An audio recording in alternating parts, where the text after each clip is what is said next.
So I ended up in this motel room.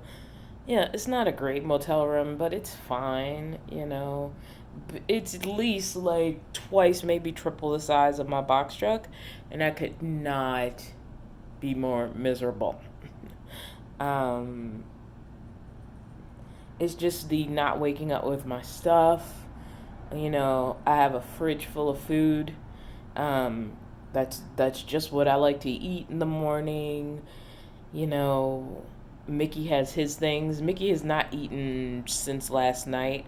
I have like a little makeshift water and food set up for him. He's been such a good boy about the bathroom too. Like I grabbed a pan real quick that I could use as a litter box, and he can't really fully fit in it. And like he's kind of knocked the litter everywhere, but as far as actually going, like he scratches around in there, um, and knocks the litter out. Um, but he went in the box, and then I had to use a plastic cup as like a scoop, and kind of scooped it all into the trash can, and have left his little makeshift too tiny for him litter box. I'm a little scared right now. I'm not gonna lie. Um, except for Mickey being in his carrier all day, his carrier backpack, which he was really good yesterday. Like he just at first he whined a little bit, like why am I in here? But then he just kind of sat there with me quietly all day. People saw him occasionally and came over and talked to him. Um, but mentally speaking, like knowing I was right there with my house, even that felt better than this feels. When we first got to the motel room, Mickey just ran under the bed and wouldn't come out for a few hours. Eventually, he came out and he laid on the bed with me. He's lapped at a little bit of the water I put out, um, but he isn't really drinking or eating. And I think it's just the crazy environment change.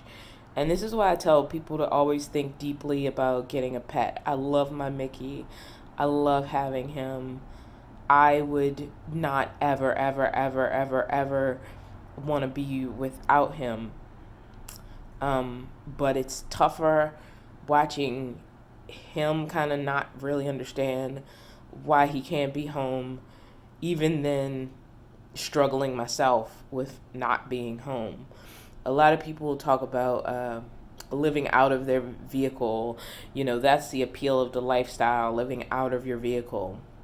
Um, which was something I agreed with. I mean, like, I lived, 2-ish years in a minivan that was slightly much more than a, um, than a fancy, metal tent, that I could drive around, you know, but living in my vehicle is important to me as well. Like, I'm happy to be home, which is my vehicle. Rather, I'm on the side of a truck stop or in the middle of a beautiful boondocking location. Like, being in my home in that situation is equal to me. I love living in that box truck. Um, and it's always better to be able to go to bed and wake up in my own home. I have no desire ever for that ever not to be the case. Um, and so I'm struggling a little bit here. Um, trying to stay positive, trying to be patient. There's my buddy. He periodically just, disappears into a corner on me, and then he'll just come rub himself on me for a little bit. There you are. Say hi, buddy.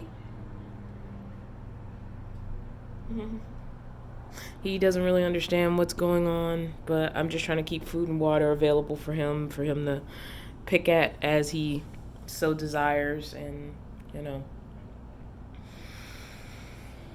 just trying to live with the situation we're in right now.